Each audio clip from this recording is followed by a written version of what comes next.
नफीस देते कि नहीं देते? तो देना सुन्नत है। फातिहा के पास अब तवज्जो चाहूंगा, देना सुन्नत। अगर बच्चा पैदा हो तो खुशी में रिश्तेदारों को देना सुन्नत है, मगर जबरदस्ती मांगना सुन्नत नहीं है। हाँ हाँ, के अगर भतीजा पैदा हुआ तो मियाँ फूफो तो बेचारे खुश हैं, फूफा मियाँ एक मोबाइल चाहिए मुझे तो।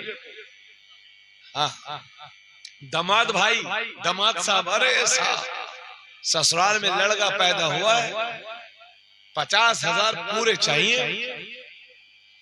ये हराम है, नाजायज और हराम। जबरदस्ती किसी से मांगना और तंग करना नाजायज और हराम है। अगर बच्चा पैदा हो और उसका बाप खुशी से अपनी बहनों को या अपने घर की औरतों को कुछ तोहफा देता है तो ये मेरी नबी की सुन्नत है, लेकिन मांगना सुन्नत नहीं। गलत गलत रस्में आप लोगों ने समाज में दाखिल कर ली। अम्मा मियाँ दामाद साहब फूफा साहब कहते हैं सोने की अंगूठी से कम में तो खुशी नहीं होगी। तो ऐसे फूफा साहब को कुछ दिन ऐसे ही रहने दिया करो, खुद ही ठीक हो जाएंगे कुछ दिनों बाद।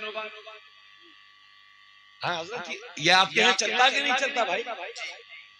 हमारे यहाँ तो बहुत चलता। हाँ, चलता होगा। इसलिए जबरदस्ती नहीं मांगना किसी से। हाँ, मुसलमान बन के रहो। अब इतनी बातें हमारी हो चुकी, तो अब ये भी सुनिए, जब बच्चा पैदा हो तो उसकी अच्छी तरबियत कीजिए। नबी करीम सल्लल्लाहु अलैहि वसल्लम फरमाते हैं, ए लोगों, अपने बच्चों को 3 चीजें सिखाओ। अपने बच्चों को अपने रसूल की मोहब्बत सिखाओ, अपने बच्चों को अहले बैत रसूल की औलाद की मोहब्बत सिखाओ, और अपने बच्चों को कुरान की तिलावत करना सिखाओ। अल्लाह के नबी सल्लल्लाहु अलैहि वसल्लम फरमाते हैं, एक बाप की तरफ से, तवज्जो चाहूंगा, एक बाप की तरफ से उसकी औलाद के लिए, एक बाप की तरफ से उसकी औलाद के लिए जो सबसे बड़ा गिफ्ट और तोहफा होता है। ए बेटा चुप जा यार, अजीब आदमी हो तुम लोग, तकरीर हो रही हो, पान के चक्कर में मार बर्बाद कर बैठे हो। चल बेटा बैठ जा, हंसी मजाक समझते हो तकरीरों को तुम लोग। अमल करने की कोशिश करो, सुना करो तवज्जो से अपने उलमा के बयान पर। कभी कभार जलसे होते हैं यार, आप लोग चंदा करते, जलसा करते, तब जाकर कोई आलिम दीन आता, उन्होंने खुद जाती तौर पर करवा दिया, हुजूर की मिलाद है, सबक सीखो, इस्लाम सीखो। अल्लाह के नबी सल्लल्लाहु अलैहि वसल्लम फरमाते हैं, एक बाप की तरफ से उसके बेटे के लिए जो सबसे बड़ा गिफ्ट और तोहफा होता है वो बेहतरीन तरबियत होता है। अगर आप गिफ्ट नहीं देंगे तो एक बार रोएगा, और बेहतरीन तरबियत नहीं देंगे तो जिंदगी भर खुद भी रोएगा, आपको भी रुलाएगा। इसलिए हर बाप की ये जिम्मेदारी बनती है कि अपने बच्चों को बेहतरीन तरबियत दो। अब जरा मैं चंद बातें अर्ज करना चाहता हूं। आज हमारे बच्चों की हालत देखो, इधर देखिए आप लोग, बुरा मत जानिएगा। जब हमारे बच्चे 10 साल के हुए, जब बच्चा 10 साल का हुआ तो हम उसके हाथ में 50 रुपए दे देते हैं, जाओ बेटे बालों को कलर करवा लो। अब कोई नीला करवा रहा है, कोई पीला करवा रहा है, कोई हरा करवा रहा है। सुन रहे हो? जब बच्चा 13-14 साल का हुआ तो इसकी दादी दुआ करते करते दुनिया से चली गई, अल्लाह हमें पोता दे देना। और जब ये पोता हुआ तो कान छिदवा के दुनिया पहन के पोती बना। कितने मोहल्ले में आपके होंगे जो दुनिया पहने हुए कानों में, अच्छा खासा मर्द बनाया अल्लाह ने इसे, लेकिन ये दुनिया पहन के घूम रहा।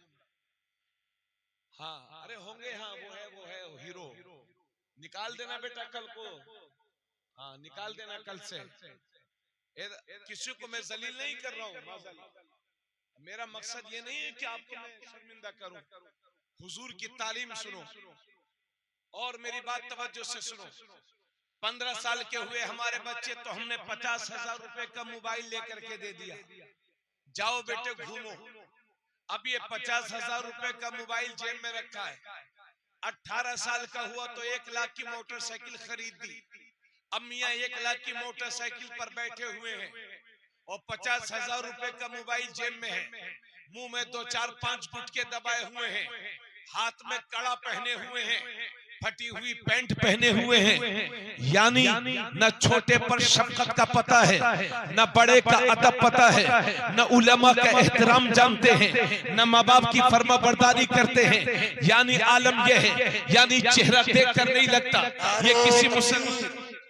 नारे रिसालत हजरत मौलाना शब्बीर हसन साहब क़िबला, मुफ्ती तबरेज़ आलम साहब क़िबला, नारे तकबीर, नारे रिसालत। इधर देखिए जल्दी जल्दी, यानी चेहरा देखकर नहीं लगता ये किसी मुसलमान का बच्चा है।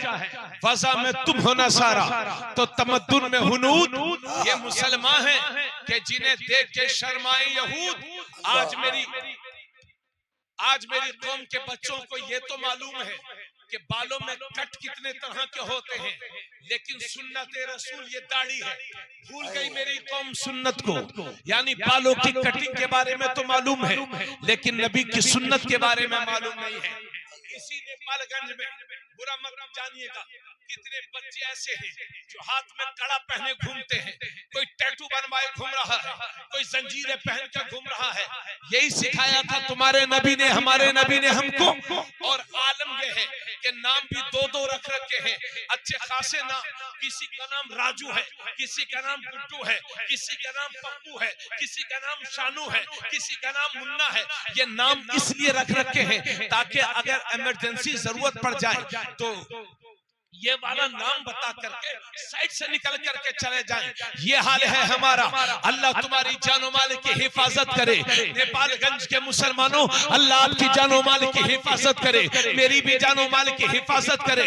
मगर कोई गारंटी नहीं है कि कब किसके साथ क्या हो जाए। क्या आपको मालूम नहीं है कि कभी यहाँ, कभी वहां, कभी उधर, कभी इधर चंद गुंडे लोग मिल करके हमारे बच्चों से जबरदस्ती कलिमाते कुफरिया कहलवाते हैं, यानी कुफरी नारे लगवाते हैं, हराम और कुफरी बोली बुलवाते हैं। और कभी तो इतना बुलवाते हैं कि अगर नहीं बोलते तो लोगों को मार डालते हैं। मॉब लिंचिंग हर 6 महीने 1 साल में हो ही रही है। अल्लाह तुम्हारी जानो माल की हिफाजत करे, मेरी भी जानो माल की हिफाजत करे।